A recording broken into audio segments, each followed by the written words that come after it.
ওরে বাবা রে বাবা, এ তো দেখছি রয়্যাল বেঙ্গল টাইগার, বাঘ।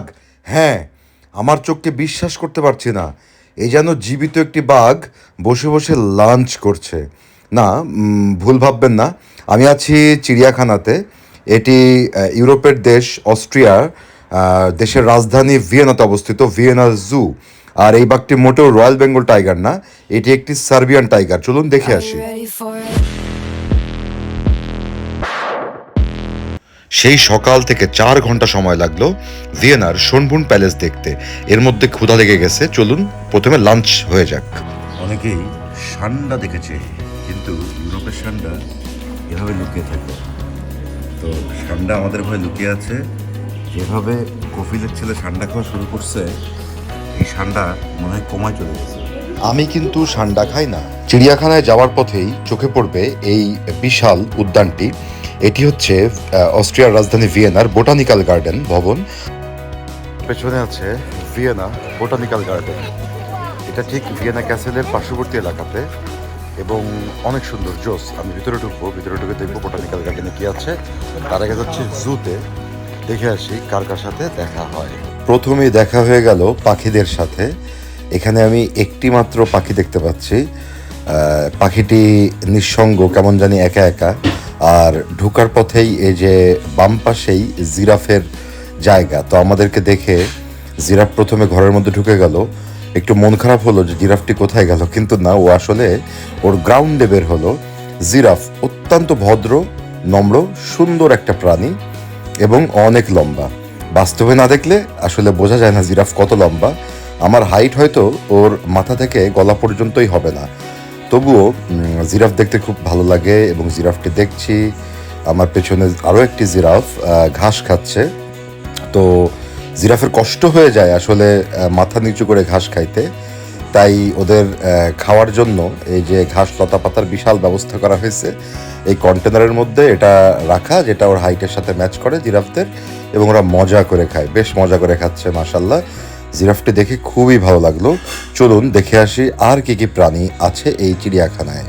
তো আরেকটু এগোতেই পাওয়া গেল হরিণের একটি ফ্যামিলি।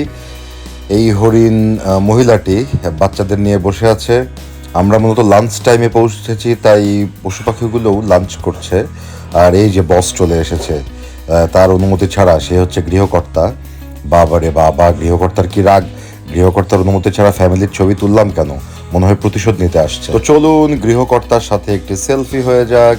দারুণ ব্যাপার, ঘুরে ঘুরে বনের পশুগুলাকে দেখছি যারা এখানে বিচরণ করছে।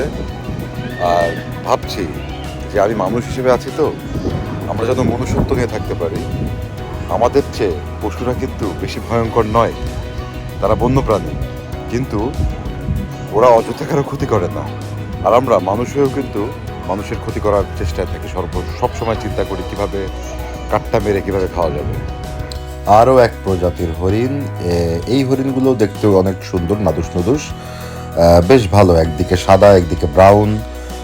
দারুণ পরিবেশে এদেরকে ভিয়েনার জুতে, যে ভিয়েনার চিড়িয়াখানায় এদেরকে রাখা হয়েছে।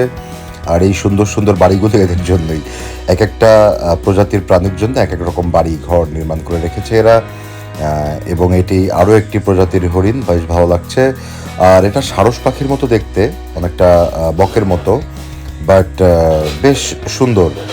আমি আসলে পশু পাখির এত নাম জানি না, দেখতে ভালো লাগে। আর বানর, এর কোনো পরিচয় লাগে না। দেখুন, এ তো বানর, এর যা কাজ, এই যে দড়িতে ঝুলবে আবার গিটও খুলবে।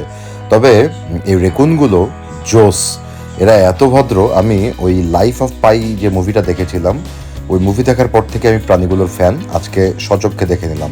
আর পেঙ্গুইন, এই দেখুন,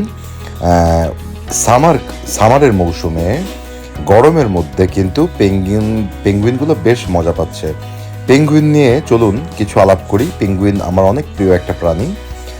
পেঙ্গুইন কিন্তু আসলে দুই রকম পরিবেশেই থাকতে পারে। এরা যে, আমরা সবসময় পেঙ্গুইনকে বরফে দেখে অভ্যস্ত, বাট পেঙ্গুইন নিজেকে মানিয়ে নিতে পারে।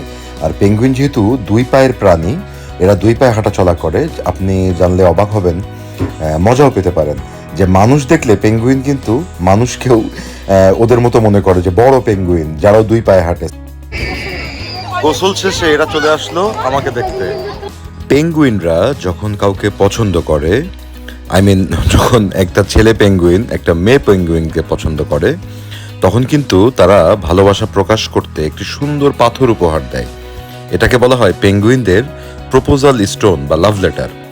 পেঙ্গুইন যদিও উঠতে পারে না, তবে পানির মধ্যে কিন্তু পেঙ্গুইন 25 কিলোমিটার প্রতি ঘন্টা বেগে উঠতে পারে।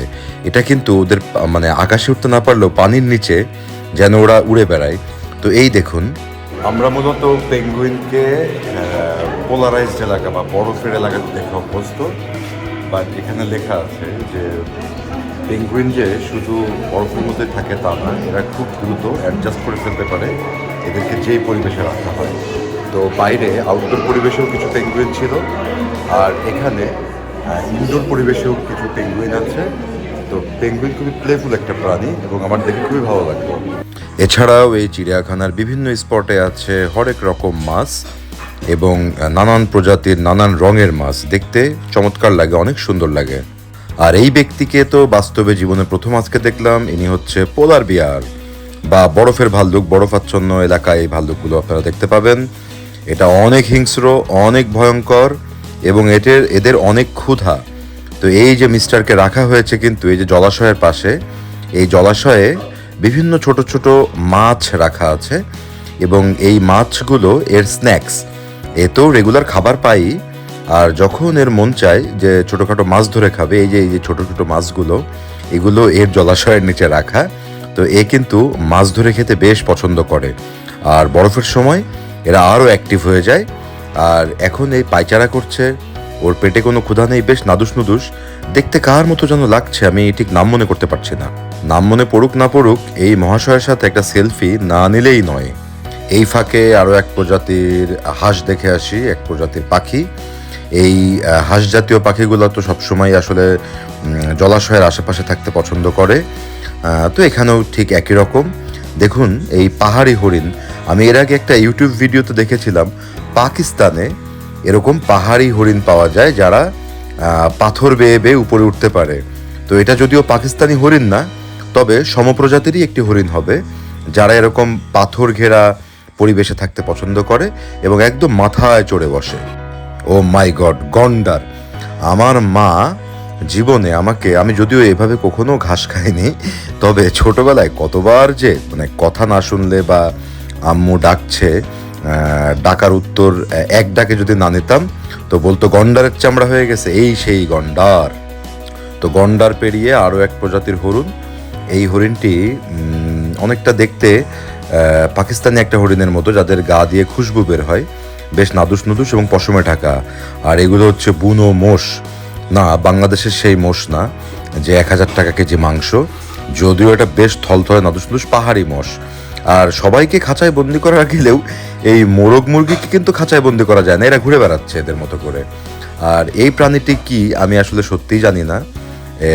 এই প্রাণীটি অনেক ভদ্র একটি প্রাণী, ছোট ছোট, একদম ছোট ছোট, মনে করেন যে এক হাতে তালুতে এঁটে যাবে, এবং এত ভদ্র দেখেন বসে বসে ঘাস খাচ্ছে, কোনো ডিস্টার্ব নেই।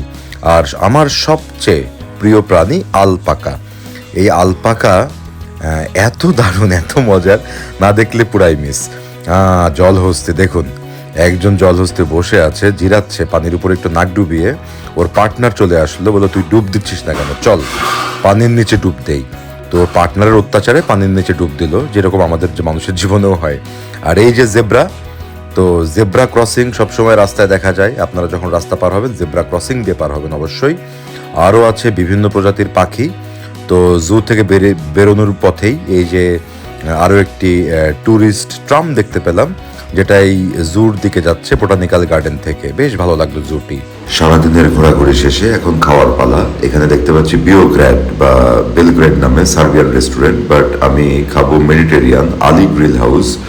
এটি একটি মেডিটেরিয়ান রেস্টুরেন্ট এবং আজকে অস্ট্রিয়ার রাজধানী ভিয়েনাতে ট্রাই করবো যে মেডিটেরিয়ান খাবার কিরকম। তো আমি চলে আসলাম আলি গ্রিল হাউসে, তাদের মেনু নিলাম এবং তাদের পপুলার ডিশগুলোর মধ্যে বেছে নিলাম 2টি স্পেশাল ডিশ। দেখুন অনেক চমৎকার করে সাজিয়েছে, বেশ পশ একটি রেস্টুরেন্ট।